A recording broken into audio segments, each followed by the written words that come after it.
With an army of roughly 31,800 soldiers, accounting for both British and Sikh forces, William Hay Macnaghten entered Afghanistan.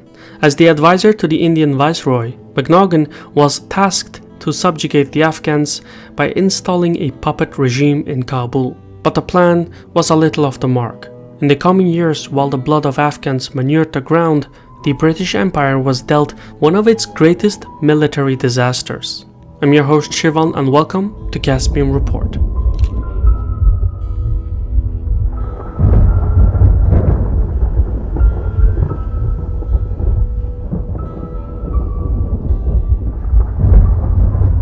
Upon passing the Bolan Pass in the spring of 1839, the British column met no resistance and even took Kandahar without a fight.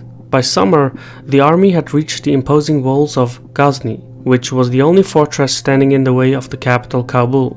The Afghans considered the city impregnable, but the British had some tricks up their sleeve. On one hot day in July, under the cover of darkness, the city residents were startled by the sound of British cannons, soldiers and gunfire. But it was all a ruse. When the Afghan troops rushed to the point of attack, they left the other side of the city undefended. That's where the British packed some explosives at the foot of the fortress, and down came the impregnable gates of Ghazni. This was the only noteworthy episode of fighting in the Anglo-Afghan War. Immediately afterwards, Dost Muhammad Khan abandoned his capital and the British captured Kabul in August 1839. Upon conquering the capital, the British restored the rule of Shuja Shah Durrani, who had been deposed by Dost Muhammad 3 decades earlier and who had been living in exile in British India. A year into the occupation, Lord Auckland arranged for Shuja Shah's safe passage through the Sikh Empire, in return for ceding the disputed territories of Peshawar to Ranjit Singh of the Sikhs. Consequent to the news, Dost Muhammad, who had relocated to the northern highlands and assembled an army of Uzbeks to fight a guerrilla war, suddenly surrendered. No one understood why, but the Dost was a king of tricks. He had come to power by shrewd political will. You can be sure this man had a plan. For the moment, Dost Muhammad was retired to India, to the very residence just vacated by Shuja Shah. There, the Dost would wait patiently for his second coming. Meanwhile, in Kabul, the British soon learned why Shuja Shah had lost his throne in the first place. He spent most of his time with his harem, which by then had grown to include more than 800 women. With an all too absent king in Kabul, someone had to govern the country. So Macnaghten decided to extend their stay in Afghanistan and took upon himself the role of chief advisor to the Afghan king, which made the British agent the de facto ruler of the country. Placed as second in command was the spy Alexander Burnes. It was his job to gather intelligence and expose political plots against the throne. Burnes was to act as the eyes and ears of Macnaghten. Since they were going to extend their stay, the British officers and their Indian subordinates sent for their families, servants, and concubines. They carried with them furniture, whiskey, cigars, and other items of luxury. A small British community was taking root in Kabul. At the same time, substantial bribes were paid to the Ghilzai Pashtun tribes by the mountainous passages between Peshawar and Kabul to keep the supply lines open. For a while, things seemed stable. In the countryside, the scene could not be more different. Dost Muhammad's sister was roaming the land and recruiting a vast army. She both inspired and shamed men into taking up arms. Moment by moment, day by day, the army grew. By the second year of the occupation, the new army numbered in the thousands. At the helm was Wazir Akbar Khan, a young military commander who had gained a fierce reputation during the hostilities with the Sikhs. He also happened to be the son of Dost Muhammad. The Afghan prince raided the roads between the cities and disturbed the supply lines. Soon enough, petty crime surged, and bands of marauders, thugs, and bandits disrupted the daily life. Within months, turmoil erupted even within the larger cities as British officers and their civil servants were randomly attacked in the streets.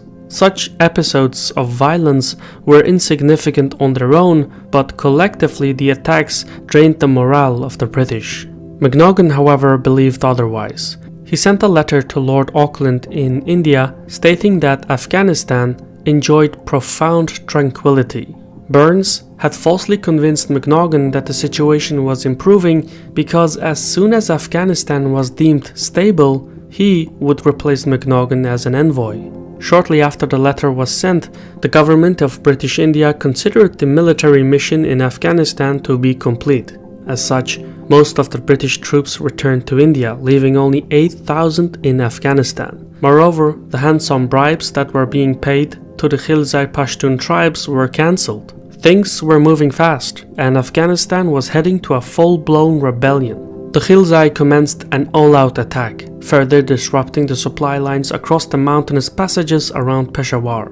At the same time, Prince Akbar Khan stepped up his attacks by relentlessly besieging British patrols and outposts. In the meantime, in Kabul, the presence of British troops had turned to what the locals considered an intrusion. Random attacks were now part of the daily routine, and rumors were circulating that the British officers were fraternizing with the local women. Then, in November 1841, a crowd gathered before the residence of Burns, demanding that he do something about the complaints. Unfortunately, that day, Burns had been entertaining a couple of local women, and they were still inside with him. When the crowd found out about this, they turned into a mob and attacked his house. As Burns attempted to flee, he was caught and cut to pieces.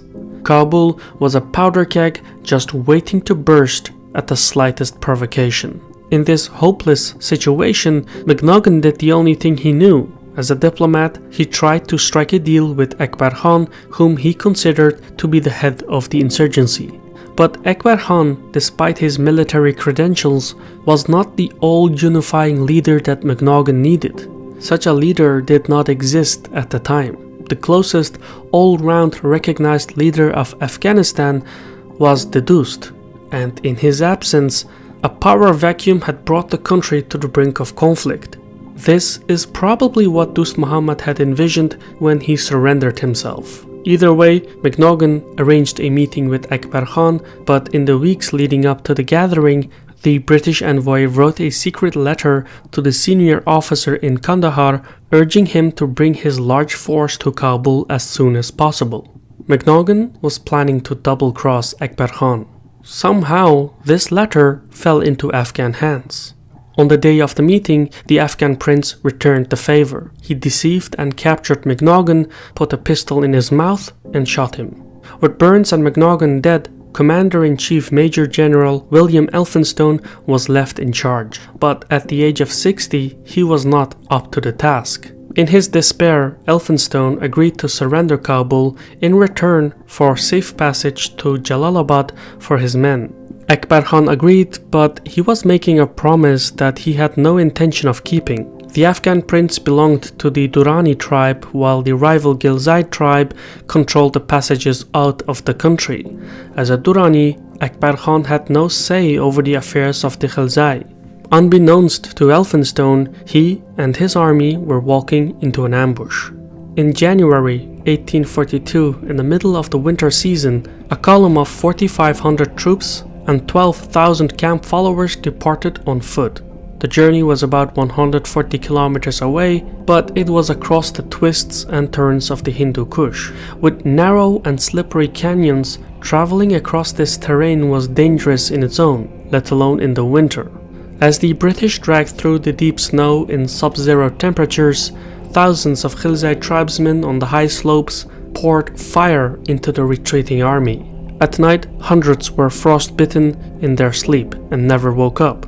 Those who did survive were greeted the next day by a host of tribal horsemen. Eventually, of the 16,500 soldiers and civilians, only one made it out alive. It was Britain's greatest military humiliation of the 19th century. The disaster in Afghanistan shattered the myth of British invincibility and subsequently inspired the Great Mutiny in India. In the next few months, the British licked their wounds, someone assassinated Shuya Shah, and Lord Auckland was replaced. In the summer of 1842, the British army returned to Kabul and inflicted their revenge on the populace, destroying much of the city in the process. But by and large, Britain's policy had changed. Dost Muhammad was returned to a seat of power with a treaty of friendship in place, in which the Afghans conceded say over their foreign policy. Plus, the domain of the Dost was restricted to the surroundings of Kabul, with the rest of the country being controlled by rival clans. The Afghan king started cracking down on collaborators, traitors, rivals, and installed his loyal sons as governors in every region possible. His most beloved son, however, Akbar Khan, fell ill and died, so the king started grooming the next in line. At the age of 70, just after taking back everything he had lost, the Dost was lowered into his grave. In his lifetime, he started with low prospects, being the youngest of 21 brothers, yet he had come out on top during the civil wars, only to lose everything to the British, followed by his resurrection and then the slow restoration of his realm. It had not been an easy road, but the torch of leadership was now passed to his heirs, who would each leave a mark in history on their own terms. I've been your host Shirvan from Caspian Report. Credit goes to our top contributors on Patreon for making original content like this possible. If you want to learn more, visit the link in the description. For now, Sağ ol.